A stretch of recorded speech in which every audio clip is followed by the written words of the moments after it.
Why is this system even difficult?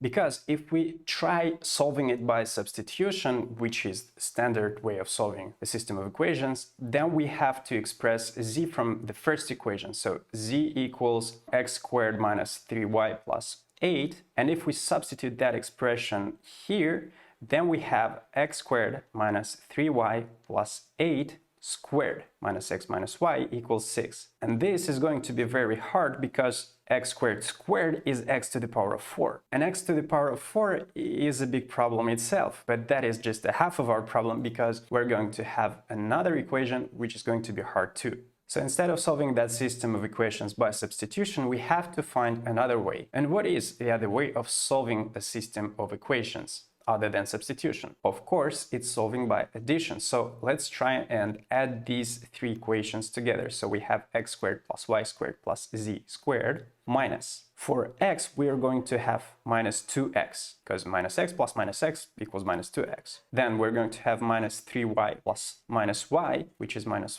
4y, and minus 6z.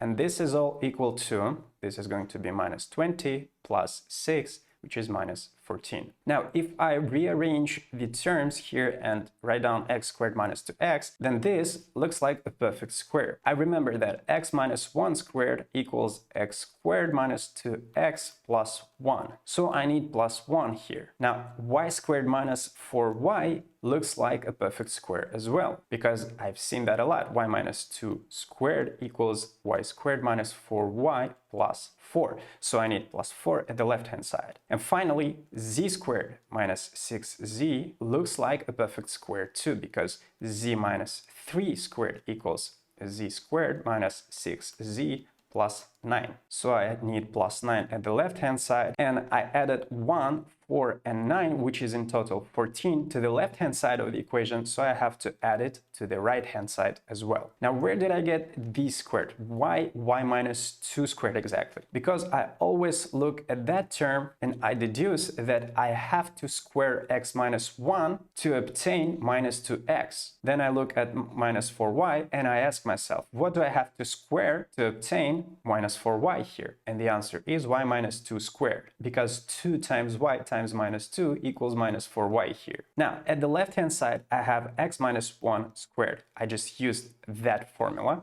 plus y minus 2 squared plus z minus 3 squared. And this is all equal to 0. Now, what do we know about the perfect squares? We know that each of these three perfect squares is not negative. So it's either 0 or a positive number. So it's greater or equal to 0, which means that the only way that these three perfect squares add up to 0 is if they're all equal to 0. Because if at least one of them is positive, then the sum is going to be positive and it's not going to be equal to 0. So x minus 1 squared equals 0, y minus 2 squared equals 0, and z minus 3 squared equals 0. And we have a system of three equations.